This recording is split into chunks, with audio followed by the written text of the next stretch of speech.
7주를 셀지니 곡식의 낫을 대는 첫날부터 7주를 세요. 내 하나님 여호와 앞에 7.7절을 지키되 내 하나님 여호와께서 내게 복을 주신 대로 내 힘을 헤아려 자원하는 예물을 드리고 너와 네 자녀와 노비와 네 성중에 있는 레위인과 및 너희 중에 있는 객과 고아와 과부가 함께 내 하나님 여호와께서 자기의 이름을 두시려고 택하신 곳에서 내 하나님 여호와 앞에서 즐거워할지니라. 너는 애굽에서 종되었던 것을 기억하고 이 규례를 지켜 행할지니라. 아멘. 한번 따라해 보실까요? 하나님을 기쁘시게 하는 교회, 말씀으로 할렐루야. 우리 옆분들과 인사하시겠습니다. 말씀으로 온전해지십시오. 한 번 더 하실게요. 잘 오셨습니다. 비가 오는 우중에도 또 이렇게 하나님 전에 달려나오신 여러분들을 환영하고 축복합니다. 오늘도 말씀 들으실 때 하나님께 여러분들 큰 은혜 부어주시길 주님의 이름으로 축복합니다. 인터넷에 어떤 남편의 글이 올라왔습니다. 이 남편은 아주 기억력이 좋다고 합니다. 그런데 결혼 기념일을 잊어버렸습니다. 점심에 동료들하고 점심을 먹는데 아내에게서 오늘 저녁 뭐 먹을 거야? 하고 이렇게 카톡이 왔습니다. 무심코 아니 웬 반찬 타령이야. 그리고는 평소 자기가 좋아하는 참치캔 이렇게 답장을 보냈습니다. 그랬더니 아내가 물음표만 2개를 땅땅 보냈어요. 뭐지? 이런 뜻이겠죠. 그래서 참치 있잖아 하고 다시 카톡을 보냈더니 아내가 오늘 무슨 날인지 모름? 이렇게 보냈어요. 남편은 몰랐던 거죠. 그래서 남편이 알지. 그랬더니 아내가 또 다시 까먹었지? 그러고서 연락 왔어요. 그래서 남편이 아니 참치 말한 건데 그러니까 아내가 꺼져라 이렇게 보냈어요. 그래서 남편이 깨닫고는 참치 예약하려고 했는데 뭔가 오해함 이렇게 카톡을 보냈더니 나 참치 안 좋아함. 집에 들어올 생각 하지 말고 너나 많이 먹음. 참치캔 문 앞에 놓을게 이렇게 보냈대요. 그래서 수습하기 위해서 참치의 집에 연어도 있는데 그랬더니 아내가 그거 가지고 나가 이렇게 보냈대요. 인간관계 속에서도요 잊지 말아야 할 기념들을 그런 건 있습니다. 그거 제대로 기억 못하면 이제 집이고 또 가정이고 가족이고 하는 사람한테 이렇게 꺼져라 그거 가지고 나가 이런 소리 들을 수 있습니다. 오늘은 기념해야 할 날입니다. 잊지 말아야 할 날입니다. 무슨 날이에요? 맥주 감사절입니다. 지난주에 어떤 분이 저한테 목사님 다음 주가 맥주절이잖아요. 그래가지고 맥주절 아니라고 그랬어요. 맥주 아니에요. 맥주. 네, 맥주. 보리 맥자에다가 추수할 추자. 보리 밀을 처음으로 추수해서 드리는 절기예요. 이 절기를 처음으로 열매를 얻어서 드리는 절기라 해서 초실절이라고도 하고요. 또 낯을 댄 다음에 7일씩 7주가 지나서 드리는 절기라 해서 칠칠절이라고도 하고요. 또 그렇게 해서 50일째 되는 날 지켜서 오순절이라고 그래요. 이렇게 맥주절은 이름이 다양해요. 초실절, 칠칠절, 오순절 이렇게 이름이 다양해요. 근데 어떤 분들은 이렇게 얘기를 합니다. 아니 이거는 유대인들이 지켜야 할 절기 아닙니까? 그리고는 농사도 안 짓는데 뭐 이런 거 지킬 절기 지켜야 할 필요가 있습니까? 이렇게 질문하시는 분들이 계시는데요.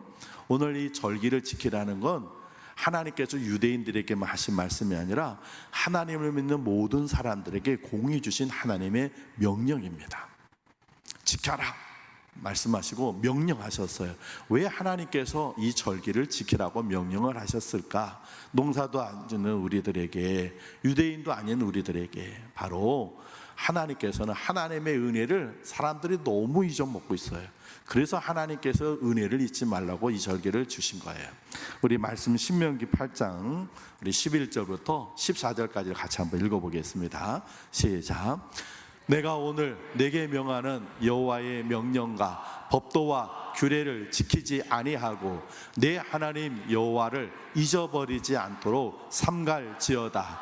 내가 먹어서 배부르고 아름다운 집을 짓고 거주하게 되며 또 내 소와 양이 번성하며 내 은금이 증식되며 내 소유가 다 풍부하게 될 때에 내 마음이 교만하여 내 하나님 여호와를 잊어버릴까 염려하노라. 여호와는 너를 애굽 땅 종되었던 집에서 이끌어 내시고. 아멘. 한마디로 이 말은 무슨 말이냐면, 배부르고 등 따뜻하면 하나님 잊어버리기 쉽다는 거예요. 우리나라 말에도 속담에 이런 말이 있죠. 화장실 갈 때와 다를 때가, 나올 때가 다르다. 그런 것처럼 하나님의 은혜를 너무 쉽게 잊어먹거든요, 사람들이. 그래서 하나님께서 이 감사절을 지키라고 명령하신 겁니다. 사람들은요, 감사함을 너무 쉽게 잊어요. 어떤 과부가 있었습니다. 젊은 과부인데 어린 삼남매를 두고, 그리고는 생계를 위해서 거리에서 호떡 장사를 했습니다. 추운 겨울날 거리에서 호떡을 팔고 있었습니다. 그런데 어느 날 한 노신사 한 분이 찾아오셨습니다. 그리고는 호떡 가격이 얼마냐 하고 물어봤어요. 그러니까 호떡이 하나에 1,000원이라, 예, 하나에 1,000원입니다 하고 했더니 노신사가 지갑을 꺼내더니 1,000원짜리 한 장을 쭉 넣습니다. 그리고는 뒤돌아서 그냥 가는 거예요. 그러니까 이 젊은 가부가, 아이고 선생님 호떡 갖고 가셔야죠. 그랬더니 이 노신사가 뒤를 돌더니 씩 웃더니 그냥 가시더래요. 그리고는 그 다음날 또 와가지고는 또 아무 말하지 않고 1,000원을 놓고 빙긋 웃고는 가시고, 또 그 다음날 겨우 내내 그렇게. 그러더니 봄에도 여름에도 가을에도 겨울에도, 다시 겨울에도 1년이 지났는데 1년이 다 되도록 그렇게 매일 와가지고 1,000원씩을 두고 그러고는 가시더래요. 호떡도 물론 안 가져가시고. 어느 펑펑 눈 내리는 날 이 젊은 가부가 드디어 결심을 했습니다. 그러고는 그날도 변함없이 이 노신사가 와가지고는 조용히 1,000원을 두고 그러고 나왔는데 이 노신사를 따라갔습니다. 선생님.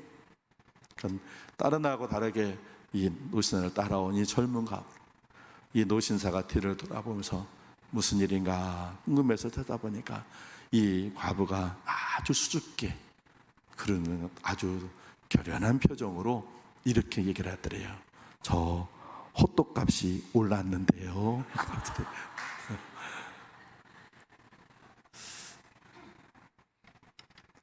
너무 쉽게 감사함을 잊어먹어요. 이게 바로 우리들이에요.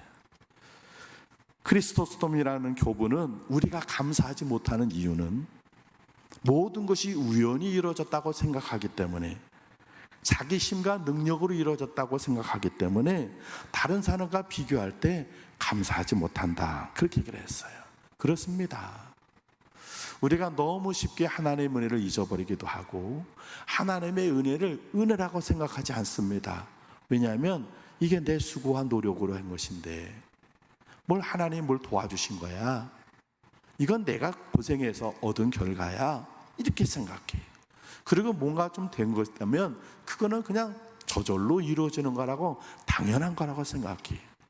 그래서 우리가 점점 어렵고 힘들 때는 하나님의 은혜를 막 하다가 하나님의 은혜가 임하면 고마움을 느끼지만 그 고마움을 쉽게 잊어버리고, 그리고 또 그 은혜를 은혜로 생각하지 못하는 경우가 너무 허다하단 말이에요.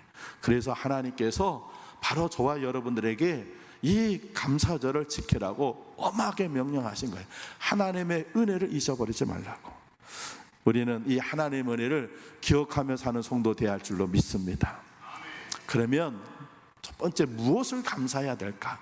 감사하라고 하는 절기에 무엇을 감사해야 될까요? 우리는 먼저 구원받은 것에 감사해야 합니다. 우리 12절 같이 한번 읽어보겠습니다. 시작.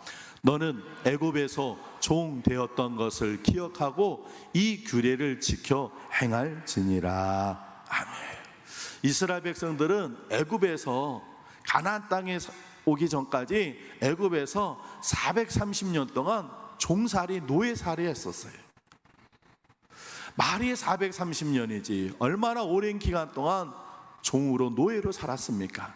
여러분, 우리가 종과 노예로 살아본 적이 없기 때문에 그 삶이 얼마나 고달프고 괴로운지를 몰라서 우리가 이렇게 무덤덤하게 받아들이지. 출애굽기를 읽어보면 아이가 태어나면 남자아이는 죽이고 여자아이는 살렸습니다. 부모가 자식을 낳고서도 키울 수 없는 것이 종과 노예의 삶이었어요. 그렇게 수십 년, 수백 년을 살았어요. 그런데 그 종살이, 노예살이 하던 것을 하나님께서 한 방에 해결해 주셨어요. 모세라는 사람을 통해서 애굽에 10가지 재앙을 내려서 그 유대인들이, 그 이스라엘 백성들이 어떤 저항운동하거나 해방운동하거나 뭔가 봉기를 하고 쿠데타를 일으킨 것이 아니라 그들은 여전히 종과 노예의 비참한 삶을 살고 있을 때 하나님께서 모세를 통해서 이스라엘 백성들을 구원해 주셨어요. 너희들 그 은혜를 기억하라는 거예요. 먼저는 그 하나님의 은혜를 감사하라는 거예요. 너희들 예전에 노예로 종로로 타고 살았어. 그런데 이제 너희가 자유자잖아. 이제는 가나안 땅에서 너희 집에서 너희가 편안하게 살고 있잖아. 그런데 이전에 생각을 해봐라. 과거에 종로로 노예로 타는 거, 거기서 구원해 주신 분이 누구냐? 바로 그분이 하나님이시니 그 구원해 준 하나님의 은혜를 잊지 말고 살라는 거예요. 그렇습니다. 우리도 구원받았습니다. 할렐루야. 우리가 예전에는 마귀의 종이었고 사탄의 노예였습니다. 우리는 여전히 지옥 갈 수밖에 없는 인생이었습니다. 그랬던 우리를 하나님께서 당신의 외아들 이 땅에 보내주셔서, 이 땅에 보내신 그 외아들께서 십자가에 피 흘려 돌아가심으로 저와 여러분들의 모든 죄를 다 사해 주셨기 때문에 구원받을 길을 열어주셔서 우리가 구원받게 된 줄로 믿습니다. 이 사실을 여러분 믿으십니까? 하나님의 아들 예수 그리스도께서 이 땅에 오셔서 여러분들의 십자가에 피 흘려 돌아가시고 그것으로 인해 여러분들이 구원받는 사실을 믿으십니까? 그러면 구원받은 것입니다. 할렐루야. 얼마 전에 사우디아라비아에서요, 메카의 성지순례를 하던 사람들이 폭염으로 1300명 이상이 목숨을 잃었어요. 이슬람교도를 무슬림이라고 합니다. 이 무슬림이 구원받기 위해서는요 5가지 의무가 있어요. 신조를 암송해야 되고, 하루에 5번 기도해야 되고, 구제해야 되고, 라마단이라는 그 기간 동안 금식을 해야 되고, 마지막에는 성지순례를 해야 돼요.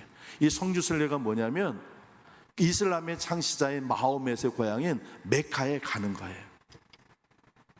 그래서 무슬림은 평생에 한 번은 이 성지순례를 해야 구원받는 거예요.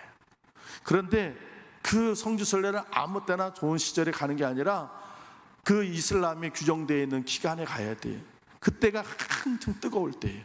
그래서 해마다 300만 명의 사람들이 그 사우디아라비아의 메카라는 곳에 가서 성지순례를 하는데, 이번에는 날씨가 더워가지고 1300명이 죽었어요.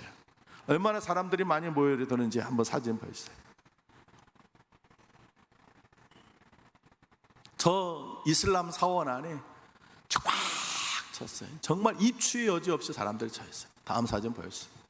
꽉 찼어요. 이번에는 1300명이 죽었죠. 2015년도에는요 너무 사람들이 많이 몰려들어가지고 2400명이 압사 사고로 죽었어요. 우리나라 지난번에 무슨 저쪽에 이태원에서 사람 압사 사고 됐지, 너무 사람들이 많으니까 300만 명의 사람들이. 그런데 저렇게 해마다 압사 사고로, 폭염으로 사람들이 수백 명, 수천 명씩 죽는데 그들은 성지순례 가요. 왜?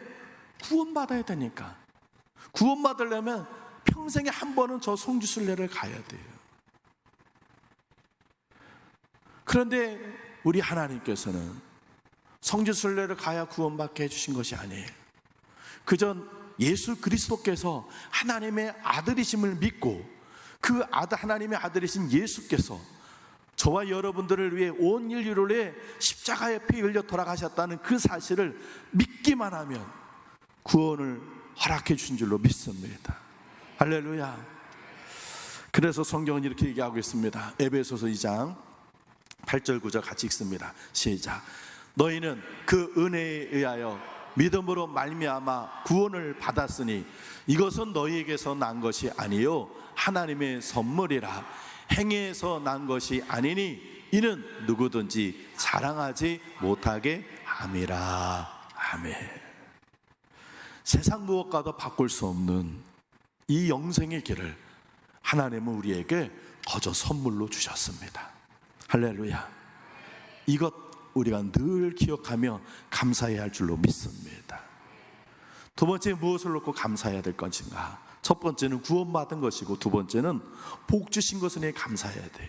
우리 10절 같이 한번 읽어보겠습니다. 10절 시작. 내 하나님 여호와 앞에 77절을 지키되 내 하나님 여호와께서 내게 복을 주신 대로 내 힘을 헤아려 자원하는 예물을 드리고. 아멘. 너에게 복을 주신 대로 하나님께 감사하라 그랬어요. 너에게 복을 주신 대로. 하나님이 저와 여러분에게 어떤 복을 주셨습니까? 여러분은 하나님께 어떤 복을 받으셨나요? 글쎄요, 나는 하나님께 복 받은 건 잘 모르겠는데요. 지금 여러분들이 이 자리에 이렇게 앉아 있는 게 이게 하나님 복 주심이에요. 첫 번째는 건강의 복을 주셨어요. 우리 심장은요, 하루에 자그마치 10만 3천 번이 뜁니다. 이 심장이 멈춰지면 뭐가 되는 거예요? 심장 마비가 되는 거예요. 그냥 끝나요.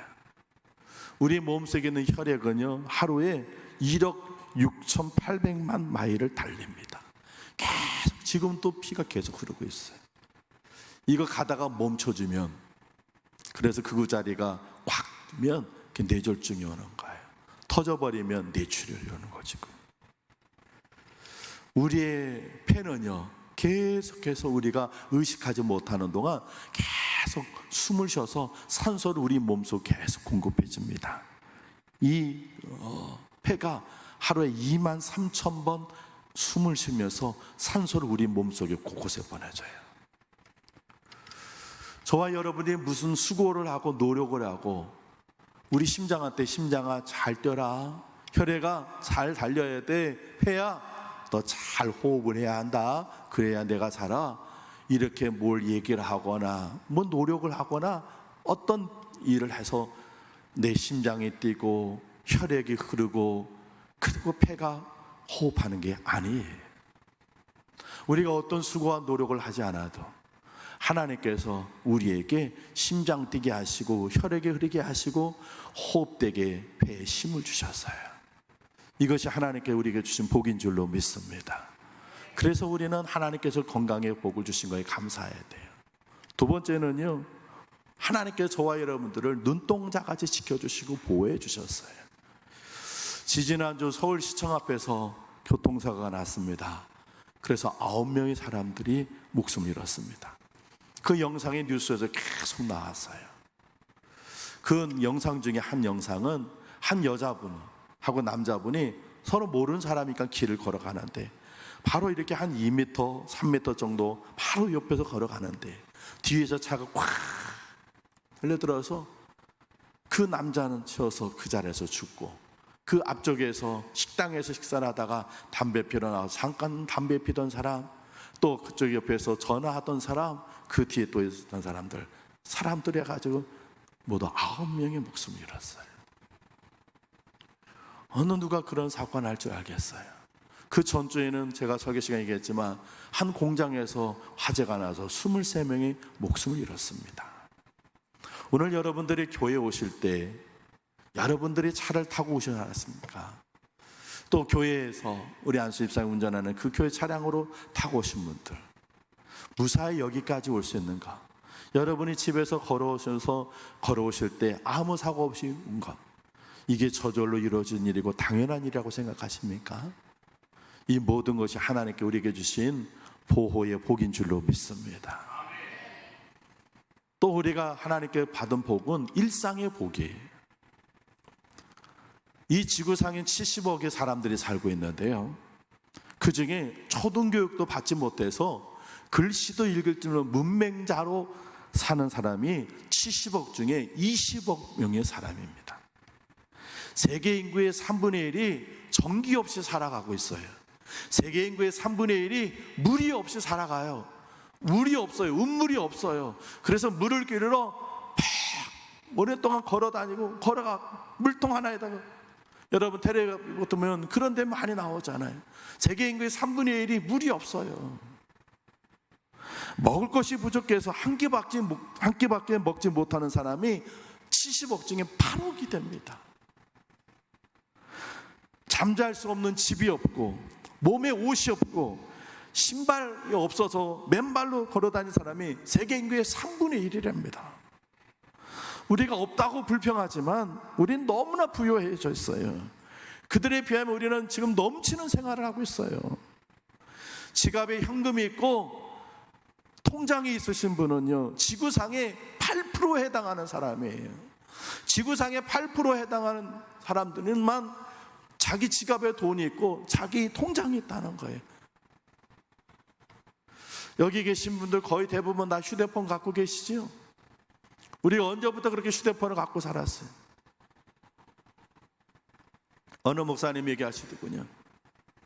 어느 날 장모님이 그러시더래요. 우리 집에서 걔하고 나만 휴대폰이 없다 그러더래요. 그래가지고 휴대폰을 사드렸대. 노인분이 뭐 그렇게 전화하고 뭐 쓰실 일 있나 그러고 안 사드렸더니 어느 날 그러시더래요. 아유, 우리 집에서는 걔하고 나만 휴대폰 없다 막 그러셔서 휴대폰 사드렸대. 그래요. 노인분들도 지금 지갑에, 가방에 다 휴대폰, 어디서든 척척 꺼내서 쓰는 그 휴대폰. 그런데요, 이 지구상에 휴대폰 없이 사는 사람들이 의외로 많아요. 우리는 지금 너무나 많은 복을 받았습니다. 그런데 그게 당연한 거라고 생각해요. 그냥 내게 그냥 주어진 일상이라고 생각해요. 아닙니다. 하나님께서 우리에게 주신 복인 줄로 믿습니다. 지금부터 70년 전에 지구촌 사람들은요, 생활에 필요한 것이 조건이 72가지래요. 절대 필요한 것이 18가지가 있었대요. 근데 지금 21세기에는요, 사람들이 필요하다고 생각한 게 500가지래요. 절대 필요한 건 50가지가 된대요. 사회과학자들이 분석한 내용이에요. 필요한 것과 절대 필요한 것을 더 많이 누리고 사는데 현대인들이 70년 전에 살던 분들보다 더 감사하며 살까요? 옛날에 어르신들은요, 보리밥 잡수셨어요. 그 보리밥 드시면서도 감사하셨고 얼굴에 미소가 넘쳤어요. 그런데 지금은 쌀밥에 고기밥 먹는데도 감사할 줄 모르고 얼굴에 미소보다는 어떻게 하면 더 가져야 될지 고민 속에 살고 있어요. 마틴 루터가 이런 말을 했습니다. 기독교인과 비기독교인을 구별하는 결정적인 기준은 하나님께 감사할 줄 아느냐 모르느냐에 달려있다 그랬어요. 이스라엘의 유명한 지인 탈무드에 이런 글이 있습니다. 이 세상에서 제일 지혜로운 사람은 누구인가? 배움의 자세를 가진 사람이다. 세상에 제일 강한 사람은 누구인가? 자신과의 싸움에서 이기는 사람이다. 제일 행복한 사람은 누구인가? 항상 감사하며 사는 사람이다. 그래서 예수님은 범사에 감사하라. 이는 그리스도 예수 안에서 너를 향하신 하나님의 뜻이니라 하셨습니다. 사랑하는 성도 여러분, 하나님께서 우리에게 구원의 은총을 베풀어 주시고 늘 일상의 복, 그렇게 복으로 함께해 주신 그 은혜에 감사하는 여러분 되시길 주 이름으로 축원을 드립니다. 그러면 어떻게 감사해야 할까요? 우리 10절을 같이 한번 읽어보겠습니다. 본문 10절입니다. 시작. 내 하나님 여호와 앞에 7절을 지키되 내 하나님 여호와께서 내게 복을 주신 대로 내 힘을 헤아려 자원하는 예물을 드리고. 아멘. 하나님께 어떻게 감사하며 살까? 두 가지인데요. 첫 번째는 하나님 앞에 예물을 드리는 거예요. 그런데 어떤 예물을 드리냐? 너에게 복을 주신 대로 내 힘을 헤아려 자원하는 예물을 드려라. 하나님께 너에게 주신 복을 너는 생각해보고 너가 할 수 있는 힘을 다해서 억지로가 아니라 스스로 자원하는 마음으로 하나님께 예물을 드려라 그랬어요. 오늘 여러분들이 하나님 앞에 맥주 감사절 예물을 드리신 줄 압니다. 하나님이 여러분에게 복을 주신 것을 생각해서 여러분의 힘을 헤아려서 예물을 준비해서 드리셨습니까? 아니면 지난주에 봉투를 줬으니까 늘 하던 대로 그저 10,000원짜리 그냥 몇 개 해서 넣어서 드렸습니까? 지난주 헌금 봉투 안에 종이도 한 장씩 함께 넣어드렸습니다. 한 주간 동안 6개월을 좀 한번 뒤돌아보시라고. 그 6개월 동안 하나님께 여러분들이 허락하신 것 있으면 예스, 하나님께서 구했는데도 주지 않으신 거 있다면 노, 그 다음에 아직도 주시지 않은 거 있다면 웨이트, 아직은 안 됐지만 주실 거로 믿고 하나님께 감사하라고 쓰셨습니까? 생각해 보셨습니까? 만약에 그렇게 쓰고 생각하면서 오늘 하나님께 예물을 드렸다면 그 예물은 더욱 값질 것입니다. 그리고 오늘 여러분들이 드린 그 예물은 형식이나 습관이 아닌 하나님이 진정 받으실 만한 감사의 예물이 되었을 것입니다. 하나님이 혹은 교회가 돈이 필요해서 헌금 봉투를 여러분에게 드린 것 아닙니다. 불신자들, 교회를 비판하는 이들은 목사가 교회들 주머니를 턴다고 맨날 헌금 강요한다고 그러는데, 여러분, 여러분이 내신 헌금 제가 갖지 않습니다. 하나님이 돈이 필요해서 여러분에게 헌금을 내라고 그렇게 절기를 주신 건 아닙니다.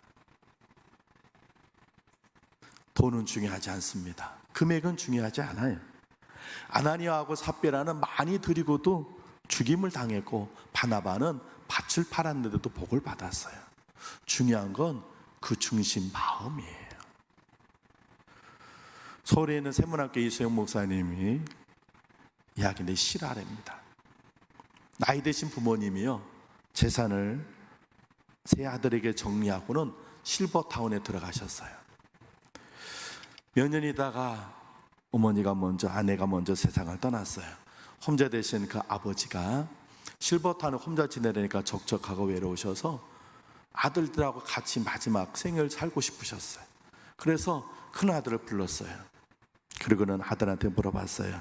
내가 너희와 함께 살면 안 되겠냐? 아들의 의견을 물어봤어요. 그랬더니 아들이 아무 대답을 안 해요. 싫다는 얘기죠. 둘째 아들 불러서 똑같이 물어봤어요. 내가 너희랑 같이 살면 어떻겠냐? 그랬더니 둘째 아들도 침묵하고 아무 대답 안 해요. 싫다는 말입니다. 마지막 막내 아들 불러가지고는 똑같이 얘기를 했어요. 그랬더니 이 막내 아들이 아주 반색을 하면서, 그러면서 아니 형님들도 계신데 아버지를 저희 집에 모실 수 있다니, 아유 저야 영광이죠. 아유 아버지 저는 좋습니다. 그러더니 이 막내 아들이 아버지를 모시기 위해서 집안까지 막 개조해서 아버지가 편하게 지내게 해드리더래요. 그 아버지가 요양원에서 나와 그 실버타운에 나와서 막내 아들 집에서 몇 달을 사시다가는 그리고 돌아가셨답니다. 그런데 돌아가시고 보니까 그 아버지에게는 세 아들이 미처 알지 못했던 어마어마한 재산이 있었는데 그거를 막내 아들에게 다 물려주고 떠나셨답니다. 여러분, 효도하니까 복을 받은 건가요? 사람들은 결과만 볼 땐 그렇게 말할 수 있어요. 그런데요, 그 셋째 아들은 이미 아버지를 모시겠다는 그 마음속에 이미 복을 받은 거예요. 아버지가 베풀어 주신 그 은혜를 잊지 않고, 아버지가 자기 집에 감사하는 마음으로, 아버지가 자기를 키우실 때 고생하셨던 그거에 대해서 감사한 마음을 갖고, 그래서 아버지가 노년에 자기 집으로 지내시겠다 할 때 귀찮거나 불편해하지 않고 기쁨으로 받아들이고 아버지를 모셨던 그 막내 아들은 이미 그 마음에서부터 복을 받은 것이에요. 하나님께 원하시는 것이 바로 이 마음이 중심입니다. 물질의 액수가 아니라 하나님을 잊지 않고 그 은혜에 감사하고, 하나님께 건강 주시고 하나님께 모든 가운데서 나를 지켜주시고 보호해 주시고 내 일생에서 벌어진 모든 것이 하나님의 은혜입니다. 그 하나님의 은혜를 잊지 않고 하나님 앞에 예물을 드리고 하나님 앞에 정성껏 하나님 앞에 예물을 드리고 하나님 감사합니다 드리는 그 마음, 그 중심, 하나님께서 원하시는 건 그것이에요. 우리가 맥주 감사절을 어떻게 보내야 되느냐고요? 하나님께 어떻게 감사해야 되느냐고요? 그 마음과 그 중심을 드리면 되는 거예요. 우리가 아무리 큰 금액의 헌금을 하나님 앞에 드리더라도 하나님의 은혜에 감사하는 마음이 없다면 그건 하나님께서 기뻐 받으신 예물이 아니에요. 하나님은 분명히 얘기하셨습니다. 즐거운 예물을 너희들이 하나님 앞에 드려라. 정말로 감사하는 마음으로, 정말 그 마음의 중심을 다해서, 하나님, 내 형편이 하나님 이거밖에 못 드리면, 내게 주신 은혜는 너무 큰데 저는 이거밖에 드리지 못해요. 그러나 적은 액수라도 하나님 앞에 그 뜨거운 마음으로 드리면 하나님은 그거를 어느 누구보다 드린 것보다 기쁘게 받으실 거예요. 과부가 2렙돈 드릴 때 하나님 그렇게 받으셨거든요. 사랑하는 성도 여러분, 하나님께 여러분의 중심과 마음을 하나님 앞 올려드릴 수 있는 여러분 되기를 주 여러분 축원을 드립니다. 두 번째는 어떻게 하면 우리가 이 감사함을 하나님께 올려드릴 수 있는가? 하나님이 11절 이렇게 말씀하고 계세요. 우리 11절 같이 한번 읽어볼까요? 11절 시작. 너와 내 자녀와 노비와 내 성중에 있는 레위인과 및 너희 중에 있는 객과 고아와 과부가 함께 내 하나님 여호와께서 자기의 이름을 두시려고 택하신 곳에서 내 하나님 여호와 앞에서 즐거워할지니라. 아멘. 너 자녀와 너희 집에 있는 노비와 너희 성중에 있는 레위인과 너희 중에 객과 고아와 과부와 함께 하나님 앞에서 즐거워할지니라. 나누라는 거예요. 나누라는 거예요. 하나님이 너에게 주신 그 은혜를 너만 누리지 말고 하나님께 예물로만 드리고 끝내지 말고 그 은혜를 베풀고 나누라는 거예요. 그래서 모든 하나님의 백성들이 똑같이 하나님 주신 은혜를 나눌 수 있도록 너가 힘껏 나누라는 거예요.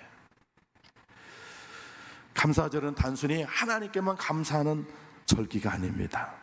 하나님은 우리가 하나님께 베풀으신 은혜를 이웃들과 나누기를 원하시는 줄로 믿습니다. 그래서 오늘 교회에서는 온 교우와 함께 이 하나님의 은혜를 나누고자 떡을 준비했습니다. 여러분들이 나가실 때 한 번당 다 떡 한 팩씩을 드릴 거예요. 이건 교회에서 온 성도님들과 함께 하나님의 은혜를 나누고자 준비한 것입니다. 여러분이 드셔도 괜찮습니다. 그러나 한 집에 2개나 3개가 간다면 그 중에 하나를 이웃과 나누셔도 좋겠어요. 여러분이 아는 분들께 오늘 거기에 스티커가 붙여 있습니다. 맥주 감사 주일날 우리 이웃과 함께 즐겁게 나누기 위해서 우리 대전 선악교회가 드립니다. 여러분이 드셔도 좋지만 또 그것을 이웃과 나누면 좋아요. 또 이번 한 주간 동안에 그 떡을 나누지 못하더라도 좋습니다. 여러분이 다른 사람과 하나님께 여러분이 주신 은혜들을 한번 나눠보세요. 그렇게 여러분들이 하나님 주신 은혜를 나눌 때 우리 맥주 감사절은 진정 하나님께 감사하는 절기가 될 줄로 믿습니다. 말씀을 마치겠습니다. 사랑하는 성도 여러분,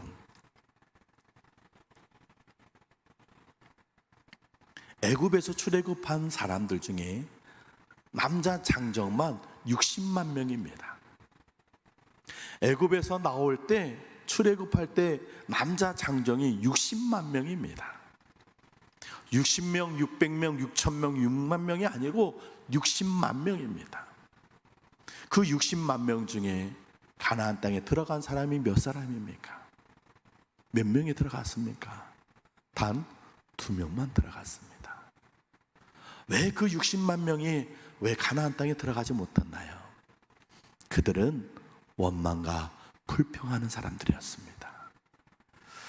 출애굽할 때도 베푸신 그 은혜를 잊어버리고 광야길을 갈 때 구름기둥 불기둥으로 하나님께서 추위를 막아주시고 무더위를 막아주신 그 은혜 잊어버리고 굶을까봐 날마다 만나를 내려주시고 때로는 고기 메추라기로 고기도 먹여주시고 목마를 때는 반석을 내서 물을 주셨던 그 하나님, 암말렉의 군대가 공격해 들어올 때 그들을 막아주시며 지켜주시는 그 하나님 잊어버리고 조금만 어려워지면 불평하고 원망하고 불평하고 원망하고 불평하고 원망하고 계속해서 불평하고 원망하던 그 사람들, 하나님께서 너희들은 가나안 땅에 들어갈 자격이 없다, 하셔서 그 하나님께서 그 가나안 땅 바로 앞에서 가데스 바네아라는 곳에서 뒤로 돌아, 너희들은 들어갈 수 없어.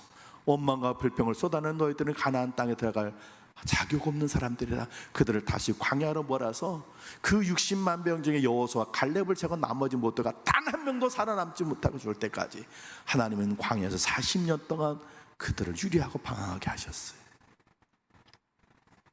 여러분, 원망과 불평의 삶은 사단이 기뻐하는 삶입니다. 그러나 감사와 찬양하고 나누는 삶은 하나님께서 기뻐하는 삶인 줄로 믿습니다. 하나님께서 왜 이 6개월을 지내고 이 맥주 감사를 지키게 했는가?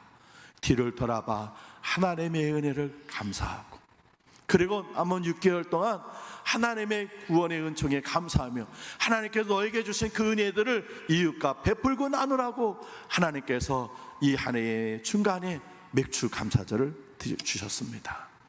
하나님께 여러분을 구원해 주신 은혜에 감사하시고, 하나님께 여러분에게 복을 주신 걸 감사하시고, 그 하나님의 복을 주신 대로 이번 한 주간 동안 이웃과 베풀고 나누셔서 여러분이 한 주간 동안 하나님 앞에 맥주 감사의 삶을 살아내는 여러분 모두 되시기를 주님의 이름으로 축원을 드립니다. 기도하겠습니다. 하나님 아버지, 감사합니다.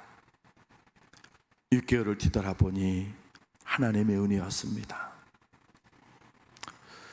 죄의 노예요 사단의 종로로 타며 살던 우리들을 구원하여 주신 것 감사합니다.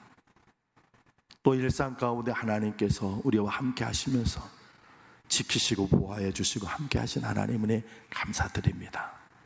이제 이 하나님의 은혜에 저희들이 정성껏 예물로 하나님께 올려드리고, 또 베푸신 은혜를 이웃과 많은 사람들과 나누는 삶을 살게 하셔서 우리가 진정 맥주 감사절에 하나님 앞에 진정 감사의 삶을 살아내는 우리 되게 하여 주시옵소서. 한 주간 불평과 원망이 아닌 감사와 나눔의 삶을 살아내는 우리 되도록 성령님 함께하여 주옵소서. 예수님 귀하신 이름으로 기도합니다. 아멘.